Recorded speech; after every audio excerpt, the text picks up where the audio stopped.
जय हिंद दोस्तों, मेरा नाम अंकित सिन्हा है। देखिए, इस वीडियो में राजस्थान पीसीएस के मोस्ट रिसेंट क्वेश्चन की बात करेंगे। एडमिट कार्ड भी रिलीज हो गया, so I am slightly delayed analysis में। इससे पहले हमने कुछ सारे पेपर्स की एनालिसिस की है राजस्थान पीसीएस की, but as of now most recent paper की बात करते हैं। तो ये वन बाय वन आपको अटेम्प्ट करना है। देखिए, इससे फ़ायदा ये होगा कि आपको एक तो टॉपिक्स पता चल जाएंगे, आपको क्या प्रिपेयर करना है।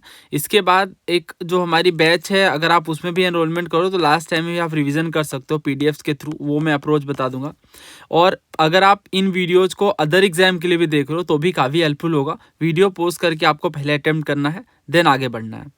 तो पहला क्वेश्चन है हमारे संविधान सभा यानी कॉन्स्टिट्यूएंट असेंबली के ऊपर। फाइनल सेशन जो है वो 24 जनवरी 1950 को हुआ। डॉक्टर राजेंद्र प्रसाद जो है ये फाइनल सेशन के साथी प्रेसिडेंट ऑफ इंडिया के रूप में चुने गए। तो ये दो स्टेटमेंट हैं, आपको बताना है कि इनमें से कौन सा सही है कौन सा गलत है। देखिए, ऐसे जो क्वेश्चंस होते हैं ये डेट बेस्ड होते हैं। तो ये कुछ इंपॉर्टेंट डेट और इवेंट्स हैं, जैसे 6 दिसंबर 1946 को हमारा कॉन्स्टिट्यूएंट असेंबली फॉर्म होता है। 9 दिसंबर को फर्स्ट सेशन रहता है जिसमें डॉक्टर सच्चिदानंद सिन्हा जो है वो टेम्प्रोरी प्रेसिडेंट के रूप में चुने जाते हैं। उसी के 2 दिन बाद 11 दिसंबर को doctor Rajendra Prasad permanent president के रूप में इलेक्ट होते हैं। देन 13 दिसंबर को 2 दिन के गैप में ऑब्जेक्टिव रेजोल्यूशन जो वो लिया जाता है। उसके बाद 22 जनवरी 1947 को ऑब्जेक्टिव रेजोल्यूशन अडॉप्ट किया जाता है। देखिए, बार बार ये डेट्स पूछे जाते हैं, कई बार पेपर में पूछा गया है, तो स्टेट पीसीएस वाले बहुत ध्यान से इन डेट को याद रखें, क्रोनोलॉजी वाइज समझ लें। 3 जून 1947 को माउंट बेटन प्लान जो है अनाउंस होता है। देन 22 जुलाई 1947 को हमारा नेशनल फ्लैग अडॉप्ट होता है। वेरी वेरी इंपॉर्टेंट, बहुत बार क्वेश्चन पूछा गया है। 15 अगस्त को हमारा देश आज़ाद होता है और कॉन्स्टिट्यूएंट असेंबली सॉवरेन बॉडी बन जाती है। 24 जुलाई को नेशनल एंथम और नेशनल सॉन्ग अडॉप्ट होता है। डायरेक्ट क्वेश्चन इस पर बना है। 29 अगस्त 1947 को ड्राफ्टिंग कमेटी जो है डॉक्टर BR अम्बेडकर के नेतृत्व में फॉर्म होती है।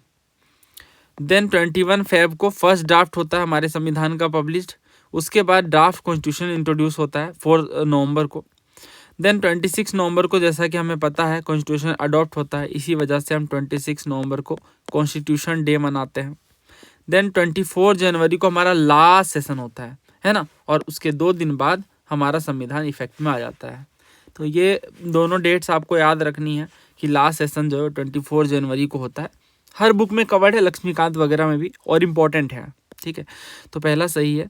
और डॉक्टर राजेंद्र प्रसाद को जो है वो सही बात है, ये बिल्कुल फाइनल सेशन में जो प्रेसिडेंट के रूप में इलेक्ट किया जाता है। ये बेहद आसान सवाल है, सबने पढ़ा होता है ऐसे क्वेश्चन को। Which of the following schedule of the Constitution of India was added to the Constitution by the first amendment? देखिए, हमारे संविधान में अमेंडमेंट्स हुई, क्यों? ताकि अमेंडमेंट्स करके कुछ चीज़ों को बदला जा सके। और पहली ही अमेंडमेंट जो है वो फर्स्ट ही हमारे 1951 में ही देखने को मिल गई। तो ये कौन से स्केड्यूल को ऐड करती है, ये क्वेश्चन पूछा गया है। तो ये ऐड करती है 9th स्केड्यूल को। 8 स्केड्यूल हमारे पहले से थे और 9th स्केड्यूल को फर्स्ट अमेंडमेंट के द्वारा ऐड कर लिया गया। 9th स्केड्यूल जो वो कब ऐड किया गया? देखिए, सेम क्वेश्चन है ना, बस क्वेश्चन को आंसर बना लिया गया है। तो यही होता है PYQ की हेल्प से। इसमें पूछा इन्होंने कि 9th स्केड्यूल जो है वो क्या ऐड करता है, मतलब किस आर्टिकल के थ्रू 9th स्केड्यूल ऐड हुआ। तो किसके थ्रू हुआ? फर्स्ट के थ्रू हुआ, है ना, फर्स्ट अमेंडमेंट के थ्रू। अब इसी को क्वेश्चन बना दिया गया, यहाँ लिख दिया गया कि फर्स्ट अमेंडमेंट में किस स्केड्यूल को जोड़ा गया। तो यही बस उलट पलट चलता है। The 9th schedule was introduced during the prime ministership of. तो जब 9th स्केड्यूल लाया गया तो फर्स्ट अमेंडमेंट के टाइम पे था, राइट। और फर्स्ट अमेंडमेंट जो है वो नेहरू जी की प्रेसिडेंटशिप में हुआ। तो आंसर जो है वो ऑप्शन ए जवाहरलाल नेहरू है। और ये सिविल सर्विसेज का क्वेश्चन है। ये ब्रैकेट में आप देख सकते हो कि कौन से पेपर में क्वेश्चन पूछा गया है। सिविल सर्विसेज में भी, CAPF में भी, और ये राजस्थान एडमिनिस्ट्रेटिव सर्विसेज में भी। तो ये होता है रिपीटेशन, जो मैं आपको बताता हूँ कि एक ही टॉपिक पे अलग अलग तरीके से क्वेश्चन बने हैं सेम टॉपिक के, है ना। टॉपिक तो हमारा एक ही है 9th स्केड्यूल, बट यहाँ क्वेश्चन का आंसर बना लिया गया और यहाँ पे प्रेसिडेंटशिप पूछ ली गई। ये बेहद शानदार सवाल है। देखिए, इसमें आपसे पूछ रहे हैं कि गलत स्टेटमेंट बताइए मेनका गांधी केस से जुड़ा हुआ। पहला कह रहे हैं बर्डन जो है ये पेटिशनर पर हो जाता है कि आप प्रूफ करके बताओ कि जो प्रोसीजर लॉ के द्वारा एस्टेब्लिश किया गया है जो डिप्राइव करता है उसे किसमें, लाइफ और personal liberty is arbitrary. Arbitrary का मतलब मनमाने ढंग से लगाया गया है। दूसरा ये कह रहे हैं कि प्रोसीजर जो लॉ के द्वारा एस्टेब्लिश्ड है ये बाय और लार्ज जो है सिनोनिमस है, यानी बिल्कुल समान, आप कह सकते हो कि सिमिलर है। जो यूएसए में चलता है प्रोसीजरल ड्यू प्रोसेस, उसी के सिमिलर है।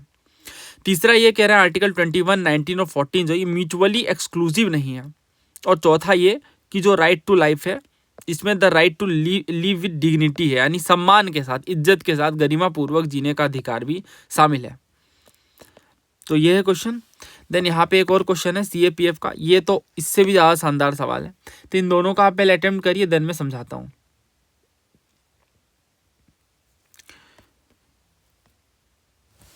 देखिए बात करते हैं Maneka Gandhi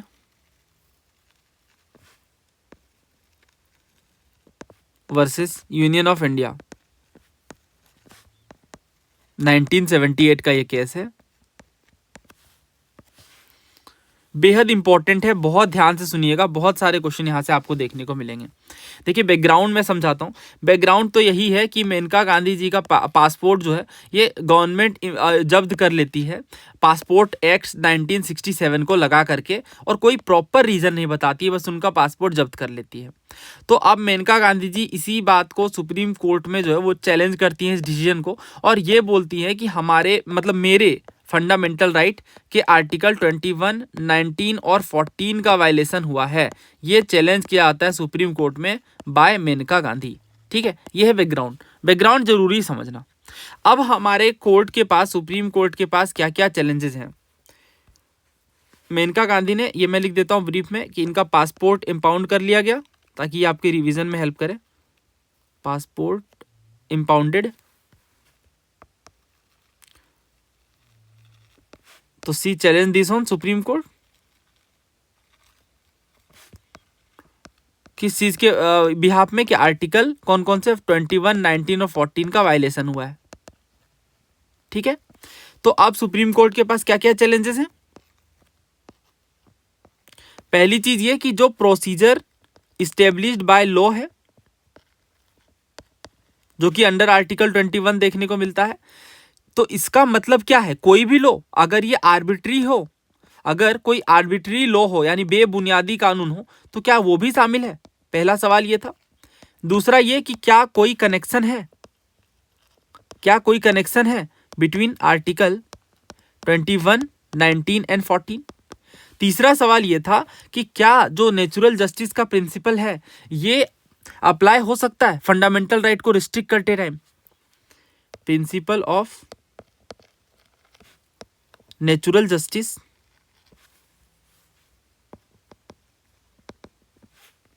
applies when restricting fundamental rights. तो ये कुछ सवाल थे सुप्रीम कोर्ट के पास और इसी का जवाब देना था। देखिए आपकी मेंस में भी हेल्प करेगा, ये एक इंपॉर्टेंट जजमेंट है।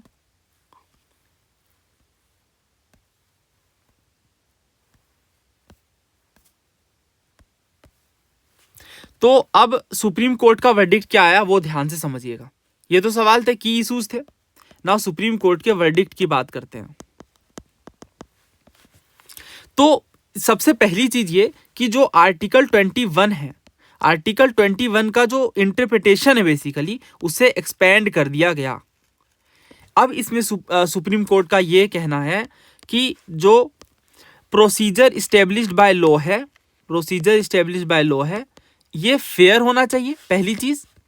दूसरी चीज ये कि जस्ट होना चाहिए, और तीसरी रीजनेबल होना चाहिए, है ना।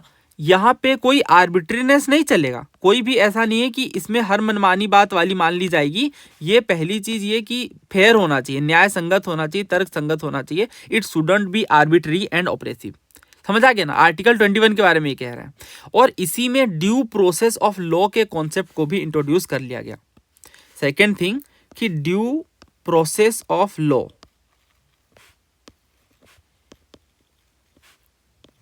इंट्रोड्यूस्ड, जो कि यूएस के कॉन्स्टिट्यूशन से इंस्पायर्ड था। और इसमें ये कोर्ट का कहना था कि अगर कोई लॉ पास भी कर लिया जाता है पार्लियामेंट के द्वारा तो यह फेयर और रीजनेबल होना चाहिए। ये मैटर नहीं करता कि सिर्फ इसमें पार्लियामेंट ने पास कर लिया है। अगर वो लॉ पास करती है parliament, law pass by parliament, then इसमें फेयरनेस और रीजनेबलनेस भी देखी जाएगी कि ये फेयर और रीजनेबल है या नहीं। अब तीसरी बात इसमें यह कही गई मोस्ट इंपॉर्टेंट कि आर्टिकल 21, 19 और आर्टिकल 14 ये तीनों आपस में इंटरकनेक्टेड हैं या आप कह लो ओवरलैपिंग है। ठीक है, इंटरकनेक्टेड है या फिर कह लो आप ओवरलैपिंग है। यानी आर्टिकल 21 में जो बात की जाती है किसकी, लाइफ एंड पर्सनल लिबर्टी की, ये किस चीज में इंटरप्रेट की जाएगी, ये देखी जाएगी राइट टू इक्वलिटी के साथ, है ना, राइट टू इक्वलिटी के साथ और freedom of speech, movement and personal freedom जो कि आर्टिकल 19 का पार्ट है, इन चीजों के साथ देखी जाएगी। तो यहाँ पे बेसिकली हमें यही समझना है कि जो आर्टिकल 21, 19 और 14 है, इसे हमें अलग अलग नहीं देखना है। ये कोई वाटर टाइट कंपार्टमेंट नहीं है, ये आपस में ओवरलैपिंग है ना, तीनों एक दूसरे के कॉन्टेक्स्ट में है। आर्टिकल 21, 19 को कहीं से भी वायलेट नहीं करता है और अलग अलग नहीं है, ये साथ में देखे जाने चाहिए क्योंकि ये इंटरकनेक्टेड है। तो ये कुछ मुख्य बातें आपको समझ आया होगा। एक और इसमें बात समझ में आई इसी जजमेंट में कि जो नेचुरल जस्टिस का कॉन्सेप्ट है वो और मजबूत कर लिया गया। गवर्नमेंट जो है कोई आर्बिट्री एक्शन अब नहीं ले सकती है किसी भी सिटीजन के खिलाफ, उन्हें ऑप्शन दिया जाएगा, अपॉर्चुनिटी दी जाएगी कि वो खुद को डिफेंड कर सके, है ना। तो गवर्नमेंट कांट टेक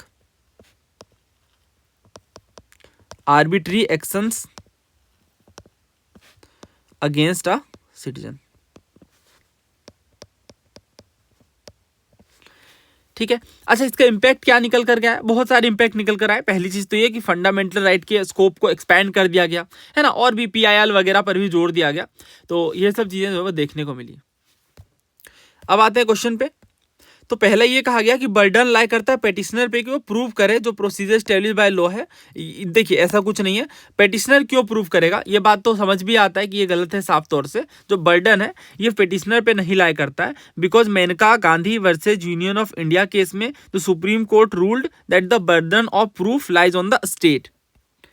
ठीक है, lies on the state not on petitioner to prove that What to prove?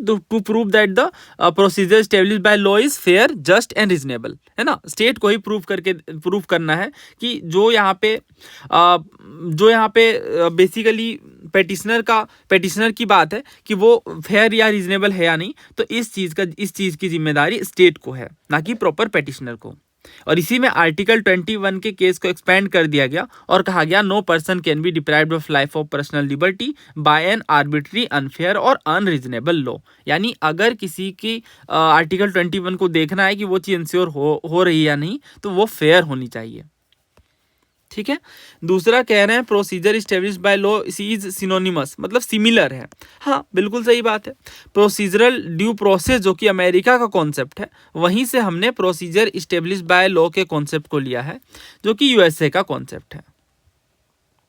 ठीक है, next article 21, 19 and 14 are not mutually exclusive. देखिए म्यूचुअली एक्सक्लूसिव नहीं है, इसका क्या मतलब है, इसका मतलब वही है कि तीनों को अलग अलग नहीं देखना है, तीनों को हम साथ में देख सकते हैं बिकॉज दे आर म्यूचुअल। तो म्यूचुअली इंक्लूसिव है ये, ना कि एक्सक्लूसिव। ठीक है, अगला देखिए the right to life includes the right to live with dignity. हाँ बिल्कुल, राइट टू लाइफ का मतलब ही है कि डिग्निटी के साथ जीना, गरिमा पूर्वक जीना। तो सेकंड, थर्ड, फोर्थ सही है, आपसे गलत पूछा गया, पहला ही गलत है। ये क्वेश्चन देखिए, यही सेम सवाल है, बस आपको बताना कौन सा करेक्ट नहीं है। CAPF का क्वेश्चन है। पहले ये कहा गया आर्टिकल 19 और 21 जो note water tight compartment, water tight नहीं है, मींस अलग अलग इसकी इंटरप्रिटेशन नहीं देखनी है। दूसरा ये कह रहे हैं कि law coming under article 21 may not satisfy the requirement of article 19। तो लॉ जो आर्टिकल 21 के अंदर आता है वो 19 के रिक्वायरमेंट को सेटिस्फाई नहीं भी कर सकता है। अगर 19 को वायलेट भी कर रहा है ना आर्टिकल 21, तो भी ये पास हो जाएगा, ऐसा कहना है इस स्टेटमेंट का। तीसरा कह रहे हैं कि जो फेयर ट्रायल है वो एलिमिनेट कर देता है बायसेस को जो कि एक्यूज्ड के अगेंस्ट है। चौथा ये कि राइट टू लाइफ है अंडर आर्टिकल 21, इसमें राइट टू डाई इंक्लूडेड नहीं है। देखिए ये क्वेश्चन तो वैसे DD बसु बुक से उठाया गया, ठीक है, CAPF का क्वेश्चन है। थोड़ा मैं यहाँ से भी समझा देता हूँ। तो basically Maneka Gandhi versus Union of India में क्या देखने को मिला, जो गोपालन केस में माइनॉरिटी व्यू था उसे चेंज कर लिया गया। और सबसे ज़रूरी बात यह निकल कर आई कि आर्टिकल 19 और 21 कोई वाटर टाइट कंपार्टमेंट नहीं है। यानी जो आर्टिकल 21 में बात कही गई ना पर्सनल लिबर्टी की, ये अगर हम देखें तो ये आर्टिकल 19 से भी मिलती जुलती है, ठीक है, और एक एडिशनल प्रोटेक्शन देता है आर्टिकल 19। इसलिए यहाँ पे ओवरलैपिंग प्रोविजन देखने को मिल रहा है। आप देखो ना 19 और 21 आपस में कितने सिमिलर हैं, कुछ पार्ट तो डायरेक्ट ओवरलैपिंग है ना, बिल्कुल ही ज़्यादा ओवरलैपिंग है, सिमिलर है। दूसरा ये कह रहे हैं कि अगर कोई लॉ आर्टिकल 21 के अंडर आता है तो वह 19 के भी रिक्वायरमेंट को सेटिस्फाई करता है, मस्ट ऑल्सो सेटिस्फाई। यहाँ कहा ना मे नॉट सेटिस्फाई, कहा गया ये, तो ये गलत हो गया, ठीक है, गलत हो गया और गलत पूछा था हमसे, तो आंसर भी है। उसके बाद ये कह रहे हैं कि दूसरे शब्दों में हम बोल सकते हैं कि अगर कोई लॉ बनाता है स्टेट जिसमें किसी पर्सन को पर्सनल लिबर्टी से डिप्राइव करना है, तो इसमें ये प्रोसीजर जो है वो इस तरीके से हो कि वो अनफेयर प्रोसीजर ना अपनाया जाए, है ना। अगर किसी को पर्सनल लिबर्टी से डिप्राइव करना है तो अनफेयर और अनरीजनेबल नहीं होना चाहिए, जैसा कि आप इस सवाल में भी पढ़ सकते हो, है ना। सेम चीज़ यहाँ पे पूछ रहे हैं। तो बस यही बात थी, ठीक है, समझ आ गया होगा आपको। आइडेंटिफाई द, अच्छा ये पीडीएफ वगैरह आप डाउनलोड कर सकते हो क्विक रिवीजन के लिए, टेलीग्राम चैनल पे मिल जाएगी। अगर आप बैच में हो तो आपको फोल्डर में ही मिल जाएगी। Identify the incorrect statement regarding council of state, Rajya Sabha के बारे में आपको बताना है गलत स्टेटमेंट। पहला कह रहे हैं doctor S Radhakrishnan is the only chairman of Rajya Sabha for 2 consecutive terms. दूसरा ये कह रहे हैं कि for the first constitutional amendment ratification of the Rajya Sabha was not taken. तीसरा कह रहे हैं 8 मेंबर जो है राज्यसभा से इलेक्ट किए जा रहे हैं यूनियन टेरिटरीज में। और चौथा ये कि 3 बार जो है ज्वाइंट सीटिंग देखने को मिली है। आप पहले अटेम्प्ट करिए, देन मैं आगे समझाता हूँ।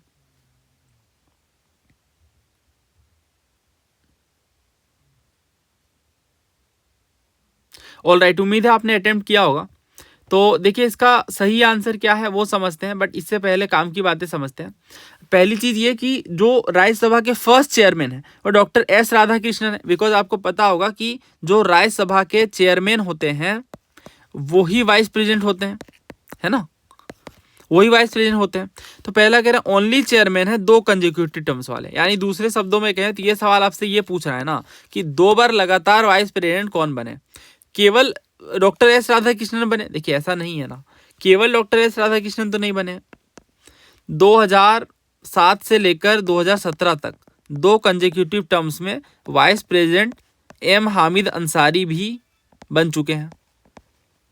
तो इस वजह से पहला गलत हो जाता है और हमसे गलत पूछा है। दूसरा कह रहे हैं कि फर्स्ट कॉन्स्टिट्यूशनल अमेंडमेंट में राज्यसभा रेटिफिकेशन नहीं ली गई। देखिए जब फर्स्ट अमेंडमेंट हुआ ना 1951 में, तो उस टाइम पे जो है वो स्टेट्स की रेटिफिकेशन रिक्वायर्ड नहीं थी अंडर आर्टिकल 368 का जो क्लोज 2 है, बट ये अप्रूव किया गया था दोनों हाउसेस के द्वारा जिसमें राज्यसभा इंक्लूडेड थी। तो स्टेटमेंट जैसे कह रहे हैं कि नॉट टेकन, ऐसा कुछ नहीं है, बट ये स्टेटमेंट सही है। आप अगर एक तरीके से देखो तो ये स्टेटमेंट सही है, बिकॉज यहाँ पे रेटिफिकेशन रिक्वायर्ड ही नहीं था, ठीक है, इसलिए नहीं लिया गया, बट अप्रूवल तो मिली ना दोनों हाउसेस की। तो ये स्टेटमेंट बिल्कुल सही है, जो कह रहे हैं रेटिफिकेशन नहीं लिया गया, ये बात सही है, रेटिफिकेशन नहीं लिया गया, अप्रूवल ली गई सिंपली। तीसरा कह रहे हैं करेंटली 8 मेंबर, हाँ सही है, ये फैक्चुअल डाटा है। और चौथा कह रहे हैं 3 बार, तो हाँ देखिए 3 बार ज्वाइंट सीटिंग बुलाई गई है। पहली बार कब बुलाई गई? डाउरी प्रोहिबिशन, इस पर डायरेक्ट क्वेश्चन बनता है कि बताइए किसमें से ज्वाइंट सीटिंग नहीं बुलाई गई है। तो 3 बार बुलाई गई है डॉरी प्रोहिबिशन बिल में 1961 में। दूसरी बार बुलाई गई है banking services commission, banking services commission,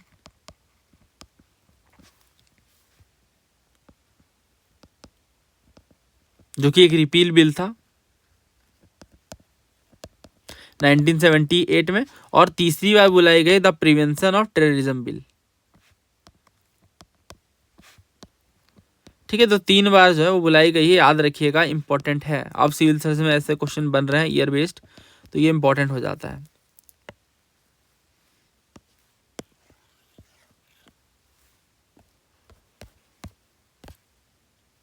I guess हाँ ये सारे स्टेटमेंट्स हो गए, तो यहाँ पे तीसरा भी सही है, तो हमें गलत पूछा है, तो आंसर ये होगा।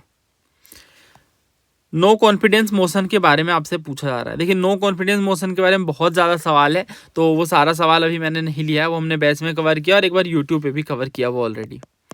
तो इसमें कह रहे हैं कि कौन सा करेक्ट नहीं है, तो 27 नो कॉन्फिडेंस मोशन लाए गए हैं। देखिए बड़ा मुश्किल होता है याद करना। दूसरा कह रहे हैं लाल बहादुर शास्त्री ने सबसे ज़्यादा नो कॉन्फिडेंस मोशन को फेस किया है। देखिए ये गलत है, सबसे ज़्यादा नो कॉन्फिडेंस मोशन जो है वो इंदिरा गांधी ने फेस किया है, तो सेकंड जो है गलत है। तो इस तरीके से आंसर सेकंड होता है।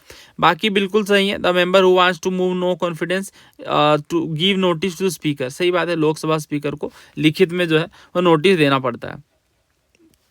नो कॉन्फिडेंस मोशन केवल लोकसभा में लाई जाती है, ये बात भी सही है। ये तो बहुत बेहद आसान सवाल है, आर्टिकल बेस्ड क्वेश्चन है, बस आपको बताना है कि आर्टिकल कौन सा है। ऐसे क्वेश्चन देखिए अभी पूछे जाते हैं, तो उम्मीद है आपने अटेम्प्ट किया होगा। और इस तरीके के जो क्वेश्चन होते हैं इसमें आर्टिकल पूछा जाता है, उसमें कई बार आपको ये भी ध्यान रखना पड़ता है कि जो आर्टिकल हैं वो काफ़ी ज़्यादा पास हो जाते हैं, ठीक है। तो इस तरीके से कई बार डिफिकल्टी आती है, और बेयर एक्ट से अगर आप कवर करोगे तो काफ़ी इजीली कवर कर सकते हो। तो आर्टिकल 41 जो है ये बात करता है right to work, education and public assistance की, तो आंसर जो है वो C3 के साथ मैच होगा। उसके बाद हाँ, तो ये ध्यान रखिएगा कि जो आर्टिकल 41 है ये डायरेक्ट करता है स्टेट को कि सिक्योर करे वो राइट टू वर्क, एजुकेशन और public assistance in case of unemployment, old age, sickness, disability, इन चीज़ों में। हालांकि ये स्टेट की इकोनॉमिक कैपेसिटी पे भी डिपेंड करेगा। ये वादे तो कर दिए गए हैं कि स्टेट राइट टू वर्क को सिक्योर करेगा, बट देखना भी तो पड़ेगा स्टेट की फंडिंग उस टाइम पे उतनी अवेलेबल है भी कि नहीं। आर्टिकल 48A की बात करते हैं, तो आर्टिकल 48A प्रोटेक्ट करता है इन्वायरमेंट और वाइल्ड लाइफ को, तो इस तरीके से आंसर बी जो है वो 1 के साथ मैच होगा। तो स्टेट को ये डायरेक्ट करता है कि प्रोटेक्ट करे और इम्प्रूव करे एनवायरनमेंट को और सेफगार्ड करे फॉरेस्ट और वाइल्ड फायर को। आर्टिकल 49 क्या है, तो मॉन्यूमेंट्स और नेशनल इंपॉर्टेंस के प्लेसेस को प्रोटेक्ट करता है, तो इस तरीके से डी जो है 4 के साथ जाएगा। बेसिकली स्टेट को यह मैंडेट करता है कि हिस्टोरिकल मॉन्यूमेंट्स वगैरह को प्रोटेक्ट करें। आर्टिकल 39A की बात करते हैं, इक्वल जस्टिस और फ्री लीगल एड, ठीक है। तो सबसे पहला है 2 के बाद क्या है 1, देन आया 3, देन आया 4, कौन सा है 2 1 3 4, सेकेंड है ना, ठीक है। Inter government council, inter state council की जगह किन्होंने रिकमेंड करा, तो देखिए ये इंपॉर्टेंट टॉपिक है, बहुत बार पूछा गया है कि बताइए इंटर स्टेट काउंसिल या इंटर गवर्नमेंट काउंसिल कब सेटअप किया गया। तो ये आप पहले अटेम्प्ट करिए, और ये सारे क्वेश्चन आप पहले अटेम्प्ट करिए जो भी स्क्रीन में फ्लैश हो रहे हैं, ये 2 पहले वीडियो पोस्ट करके अटेम्प्ट करिए, देन इन 4 को अटेम्प्ट करिए। मैं जूम आउट कर रहा हूँ।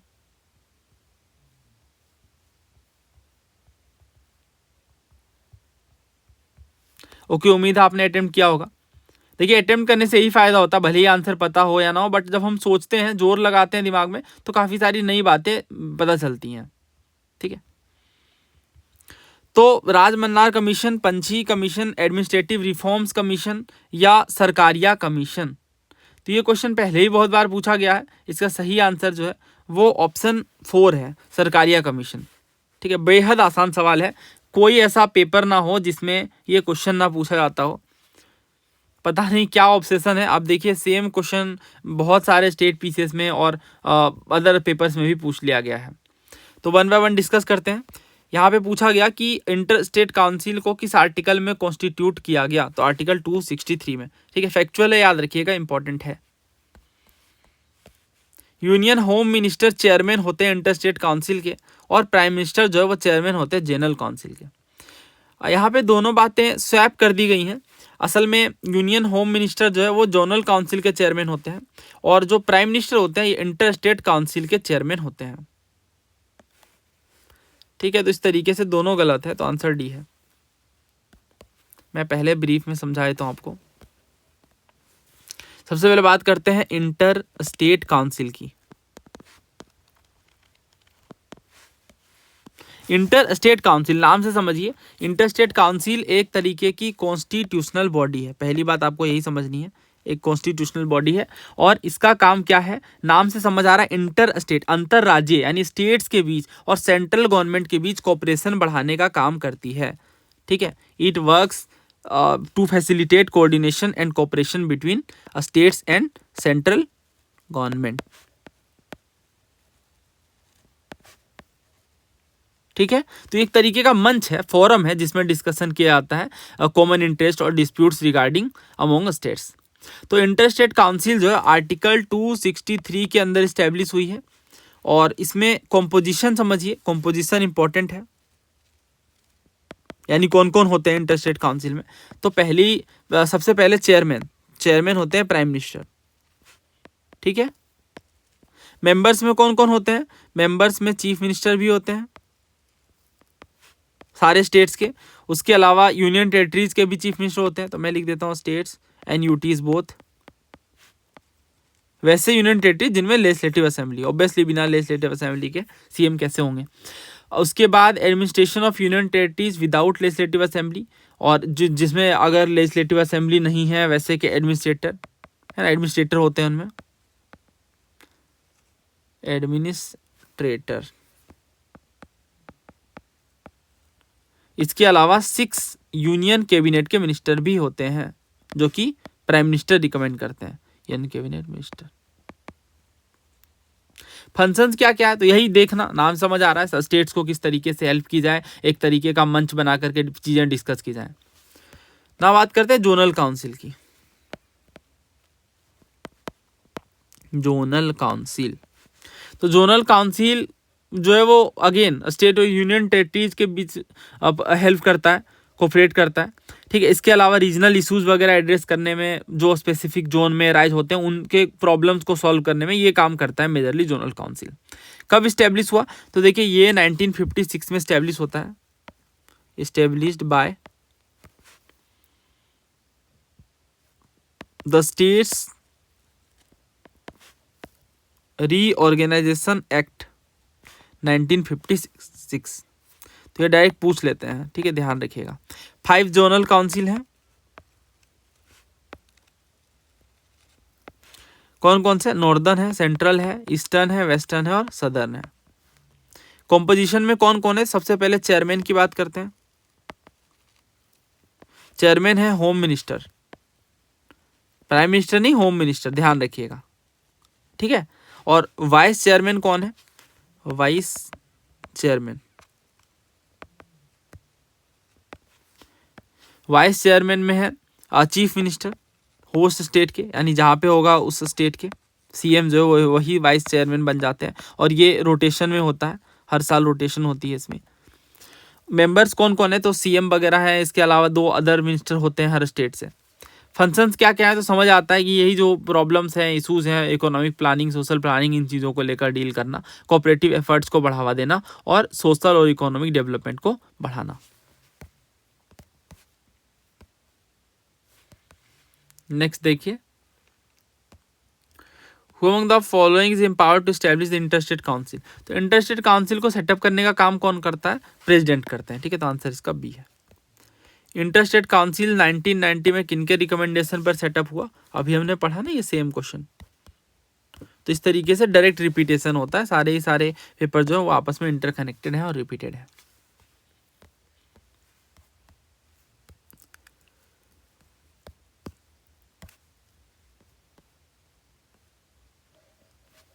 The setting up of interstate council in 1990 was meant to. तो क्यों सेटअप किया गया ये पूछ रहे हैं। तो क्यों सेटअप किया गया, ताकि फेडरल प्रोविजन को बढ़ावा दे सके, यानी स्टेट और सेंटर के रिश्ते और मजबूत हों। Who among the following is empowered to establish interstate council under article 263।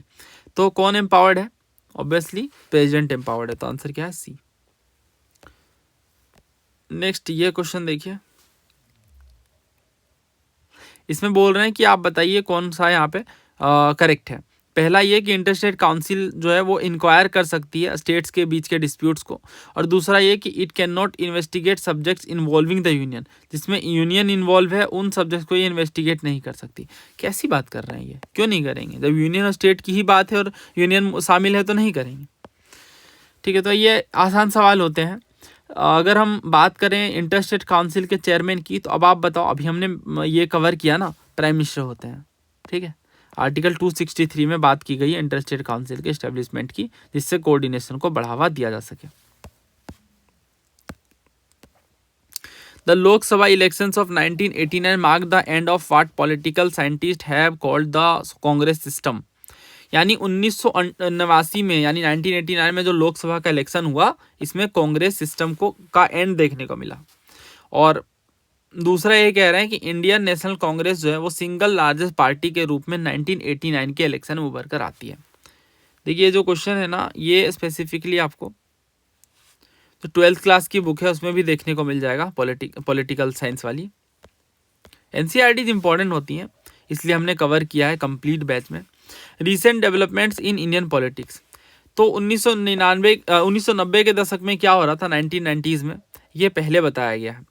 सबसे पहले ये कह रहे हैं, लास्ट चैप्टर में आपने पढ़ा कि राजीव गांधी जो है वो प्राइम मिनिस्टर बनते हैं इंदिरा गांधी के असैसिनेशन के बाद।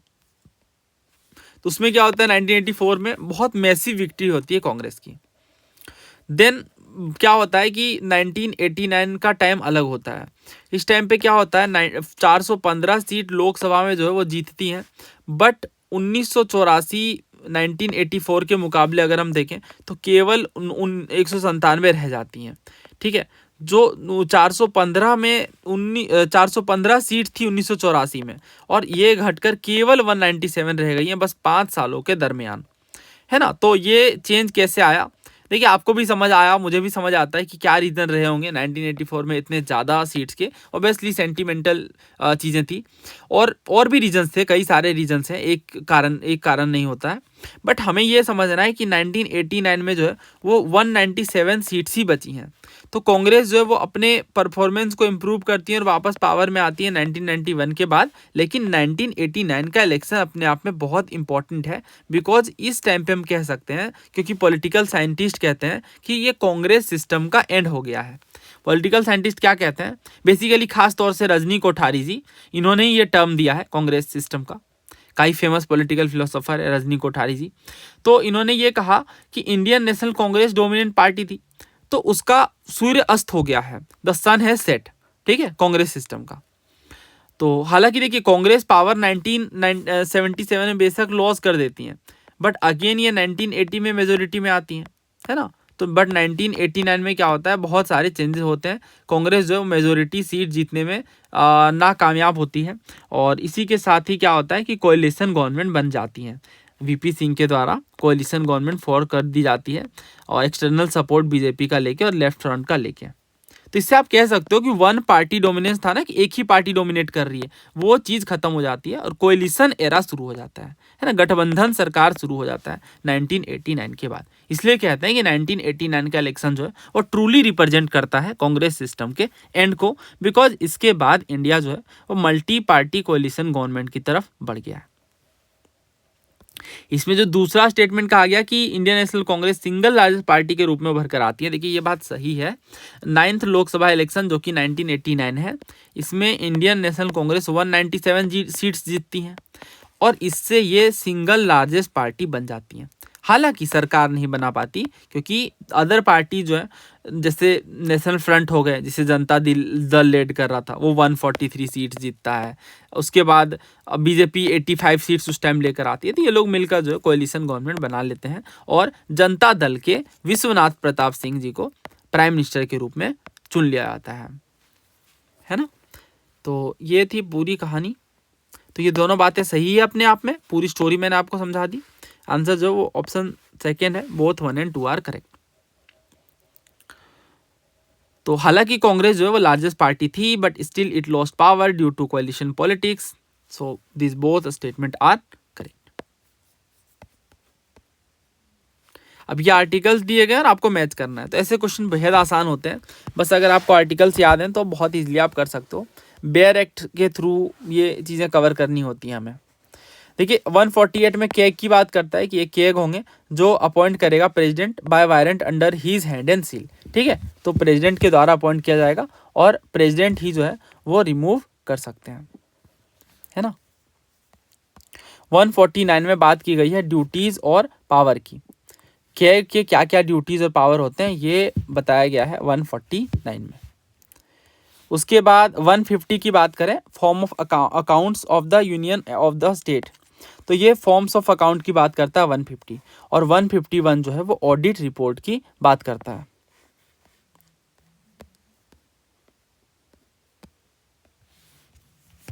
ऑलराइट, अब हम इसे मैच करते हैं, क्या क्या सही है यहाँ पे। अपॉइंटमेंट ऑफ के की अपॉइंटमेंट की बात करता है 148, है ना। Duties power 149। अकाउंट्स, ये देखिए अकाउंट्स कहाँ है, 150, और ऑडिट रिपोर्ट जो है वो 151। ठीक है, तो 13, देन कौन सा है 13 के बाद 4 फिर 2, तो 1342 ऑप्शन 1 में। अब आते हैं हिस्ट्री के क्वेश्चंस में। हिस्ट्री में तो कमाल हो गया, मतलब जितने भी बैच से थे वो सारे क्वेश्चन कवर हो गए। बैच से भी नहीं, केवल एक वीडियो से कवर हो गए, जो यूट्यूब पे भी है और बैच में भी है, दोनों में भी है। ठीक है, वो आप देख सकते हो, उस वीडियो की लिंक में डाल दूंगा। आई गेस वो 1 घंटे 20 मिनट के आसपास की वीडियो है। वो एक वीडियो थी ना जिसमें मैंने कहा 1st से 12th सेंचुरी के सारे डायनेस्टीज कवर करेंगे। पहला कह रहे हैं कि अरब ट्रेवलर सुलेमान जो है, जो कि इंडिया को विजिट करते हैं, किस प्रतिहार किंग के टाइम पे। तो ये वो पीडीएफ है जो मैंने यूट्यूब और टेलीग्राम दोनों जगह प्रोवाइड करवाई है। वत्सराज के बारे में हमने पढ़ा, देन हमने मिहिर भोज के बारे में पढ़ा। तो ये जो भोज फर्स्ट है, इन्हीं के टाइम पे अरब मर्चेंट सुलेमान आते हैं और बताते हैं कितने रईस थे। ठीक है, तो भोज फर्स्ट। इसमें इन्होंने पूछा कि किस डायनेस्टी के साथ चंद्रगुप्त सेकंड ने अपनी बेटी प्रभावती का विवाह किया ताकि उनकी पोजीशन और मजबूत हो, यानी राजा के रूप में वो और फॉर्मिडेबल बने। तो ये देखिए पीडीएफ है, हाँ ये पीडीएफ थी, 1st to 12th सेंचुरी के नाम से अपडेटेड फाइल हमने प्रोवाइड करवाई थी। चंद्रगुप्त सेकंड विक्रमादित्य के बारे में हमने पढ़ा पूरी स्टोरी। देन हमने ये देखा कि उन्होंने कुबेर नाग, जो कि नाग प्रिंसेस है, उनसे विवाह किया, और इनकी एक बेटी थी प्रभावती, और प्रभावती का विवाह रुद्रसेन से हुआ, जो कि वाकटाक डायनेस्टी के रूलर थे। तो आंसर क्या है यहाँ पे, वाकटाक, ऑप्शन नंबर 3। तो दोनों ही बैच से थे। The stupa of Bharhut is a fine example of, Bharhut के स्तूपा का कौन सा एग्जाम्पल है, तो ये 11th क्लास की जो तमिलनाडु बोर्ड है वहाँ देखने को मिल जाएगा। पुष्य मित्र जो है वो ब्राह्मणिज्म के स्टॉन्च फॉलोवर थे। इसी के टाइम पे बुद्धिस्ट मॉन्यूमेंट भारभूत और सांची में जो है वो रेनोवेट किए गए और बनाए गए। ठीक है, तो ये सुंग डायनेस्टी की बात कर रहे हैं। पुष्यमित्र सुंग के टाइम पे भारूत के स्तूपास देखने को मिले। तो आर्ट एंड कल्चर में कवर करते हैं हम। आंध्र कविता पितामह का टाइटल जो है कृष्णदेव राय ने किन्हें दिया। तो हमने पढ़ा है अष्टदिग्गज के बारे में। देखिए अष्टदिग्गज के बारे में हम पढ़ते हैं, इंपॉर्टेंट है ये, कई बार क्वेश्चन बना है। 8 पोएट्स रहते हैं कृष्णदेव राय जी के टाइम पे, तो उन्हीं के बारे में है। पहले अल्लासनी पेदाना, जिसे आंध्र कविता पितामह कहते हैं, very very important, direct question बना है सीएपीएफ में। अल्लासनी पेदाना ने मनुचरितम लिखी है, बहुत ज़्यादा इंपॉर्टेंट है ये, बहुत बार पेपर में पूछा गया है, याद रखिएगा इसे। मनुचरितम अल्लासनी पेदाना ने लिखी है, जो कि 8 दिग्गज में से एक है, यानी 8 कवियों में से एक है कृष्णदेव राय जी के। नंदी थिम्माना है जिन्होंने परिजात अपराहणम लिखी है। उसके बाद मध्यागिरी मल्लाना है जिन्होंने राजशेखर चरितम लिखी है। ये ज़्यादा इंपॉर्टेंट नहीं है, बस ये नाम याद रखिएगा, नाम पे क्वेश्चन बना है। सीएपीएफ में बोला गया कि कौन से अष्टदिग्गज में शामिल नहीं है, थिम्माना मल्लाना ऐसे करके ऑप्शन दिए हैं। ठीक है, तो याद रखिएगा थिम्माना है, मल्लाना है, देन धूर्जती है, इसके बाद रामभद्र कवि है, देन पिंगली सुराना है, उसके बाद रामराज भूषणुरु है, देन तेनाली रामकृष्णन जिनके बारे में सबको पता है, और इसके यही है 8 कवि जो इंपॉर्टेंट है, कृष्णदेव राय जी के दरबार से जुड़े हुए 8 कवि हैं। ये चीज़ तमिलनाडु बोर्ड में भी देखने को मिल जाएगी। ये देखिए, पढ़िए कृष्णदेव राय जी के बारे में, यहाँ इन्होंने लिखा है ना। देखिए Allasani Peddana was the greatest and he was called Andhra कविता पितामह या पितामह। इनके इंपॉर्टेंट वर्क है मनुचरितम, हरि कथा सरम। ठीक है, तो ध्यान से पढ़ने से चीज़ें कवर होती है, और हमने भी बैच में से कवर किया है। ऑप्शन 1 सही है यहाँ पे। गोपाल कृष्ण गोखले ने सर्वेंट्स ऑफ इंडिया सोसाइटी किस साल फॉर्म करी। देखिए अब पीवाईक्यूज कैसे हेल्प करते हैं। इन्होंने पूछा कि कहाँ गया, सर्वेंट्स ऑफ इंडिया सोसाइटी 1905 में किन्होंने स्टैब्लिश करा। तो एक क्वेश्चन का जो इन्फो है वहां से क्वेश्चन बना लिया गया, यही तो किया जाता है। तो यही चीज आपको सीखनी है ना। तो ये सही आंसर तो इसका ऑप्शन डी है, गोपाल कृष्ण गोखले। गोपाल कृष्ण गोखले 1905 में जो है सर्वेंट्स ऑफ इंडिया सोसाइटी को स्टैब्लिश करते हैं।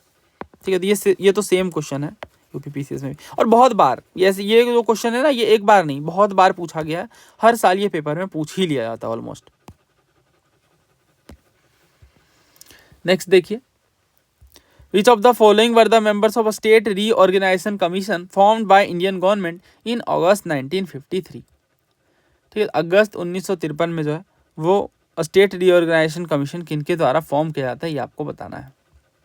सर तेज बहादुर सप्रू, जस्टिस फजल अली, के एम पन्नीकार और हृदयनाथ कुंजरू। तो देखिए 1953 में ये फॉर्म किया जाता है। इसकी एक ट्रिक भी है। ट्रिक कुछ ऐसी है कि फजल ने पानी में कुंजी रखा। कुंजी में चाबी होता है ना, की होता है की।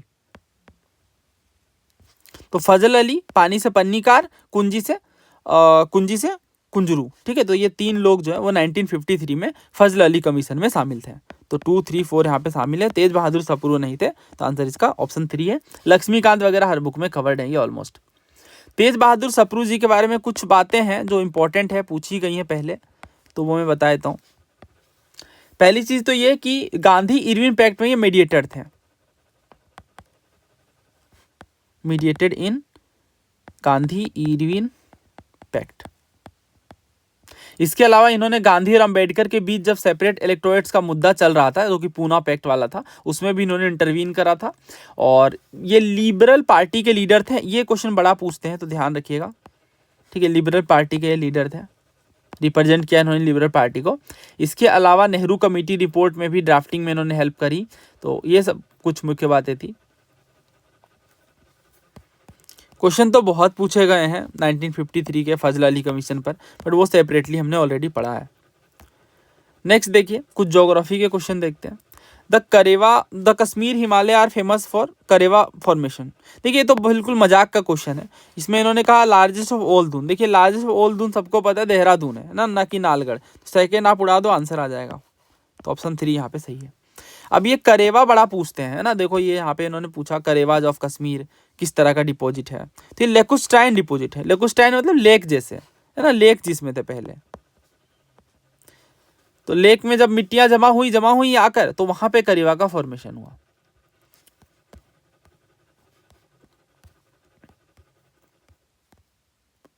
तो ये फिर से पूछा इन्होंने सीडीएस में। पहला कह रहे हैं लेकुस्टाइन डिपॉजिट जो है ये प्लेस्टोसीन पीरियड के हैं। तो ये सही है, एनसीईआरटी में गिवन है, फिजिकल ज्योग्राफी में ये सारे स्टेटमेंट्स मिल जाएंगे आपको। Lower slope of Pir Panjal में देखने को मिलता है। हाँ ये फैक्चुअली करेक्ट है। करेवा जो है वो सेफरन, आलमंड और वालनट के कल्टीवेशन के लिए फेमस है। अब देखिए ये मैं आपको बढ़िया चीज़ दिखाता हूँ। कहाँ गया वो? अच्छा वो क्वेश्चन छूट गया क्या? बट कोई ना, मुझे वो क्वेश्चन याद है, वो मैं आपको करवा देता हूँ। यहाँ टाइप नहीं हुआ है, मैं लिख देता हूँ यहाँ पे। CDS 1 2018 का क्वेश्चन है वो।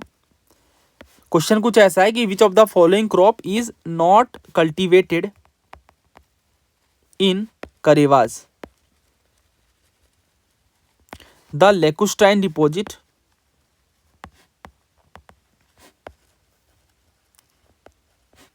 Of sand, clay, loam, silt and boulders.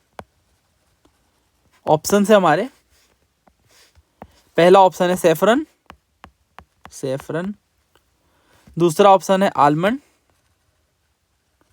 तीसरा ऑप्शन है वालनट, चौथा ऑप्शन है लिंगनट, है ना। अब देखो ये किस तरीके से पूछा इन्होंने। सीडीएस में जो क्वेश्चन पूछा गया ना 2018 में, अब यही चीज़ यहाँ पूछी गई है सीडीएस 2022 में, है ना। सेफरन, आलमंड, वालनट है, सेफरन, आलमंड, वालनट है, बट लिंगनट नहीं है ना। तो आंसर क्या होगा? ऑप्शन 4 होगा।